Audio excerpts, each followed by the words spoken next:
महाराष्ट्र में इस वक्त बीजेपी सत्ता के शिखर पर बैठी है, लेकिन उद्धव गुट के बिना वो कितनी कमजोर है इस सच से पार्टी अच्छे से वाकिफ है। इसलिए साल 2024 में होने वाले लोकसभा और विधानसभा चुनाव से पहले वो दुश्मनी को दोस्ती में तब्दील करने की कोशिशों में जुटी है। लेकिन उद्धव गुट की ओर से ऐसा बयान सामने आया है जिससे बीजेपी के अरमानों पर पानी फिर गया है। राजनीति में कभी कोई किसी का स्थायी दोस्त और स्थायी दुश्मन नहीं होता। कब कौन किसका साथी बन जाए कुछ कहा नहीं जा सकता। महाराष्ट्र में ही 25 साल तक अपनी दोस्ती की ट्रेन को सियासी पटरियों पर दौड़ाने वाले उद्धव और बीजेपी एक झटके में एक दूसरे का साथ छोड़ देंगे, किसने सोचा था।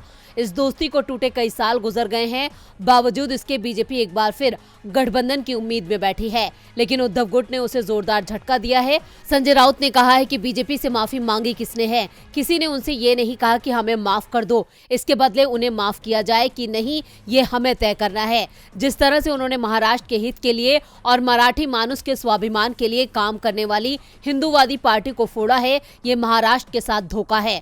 उन्होंने जिस तरह का गुनाह किया है, राज्य की जनता ये कभी नहीं भूलेगी, बीजेपी को कभी माफ नहीं करेगी। इतना ही नहीं, उन्होंने ये भी कहा कि राजनीति में मतभेद होते रहते हैं, बाद में लोग उन्हें भुला देते हैं, लेकिन उन्होंने बाला साहेब ठाकरे की पार्टी तोड़ी है, इस पार्टी को चोरों के हाथ थमा दिया है, जनता ये कभी माफ नहीं करेगी। मैं साफ साफ बता दूं कि बीजेपी से अब कभी दोस्ती की कोई गुंजाइश नहीं है।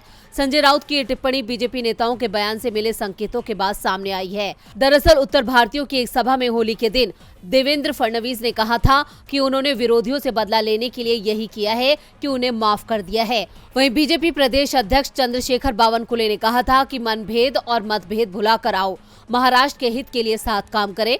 इसके बाद यह चर्चा होने लगी थी कि बीजेपी एक बार फिर ठाकरे गुट से दूरियां कम करने की कोशिश में लग गई है। इन्हीं कोशिशों को आज संजय राउत ने जोरदार झटका दिया है, जिससे उसके 2024 में होने वाले चुनाव को लेकर बुने सपने चकनाचूर हो सकते हैं। डीबी लाइव की रिपोर्ट।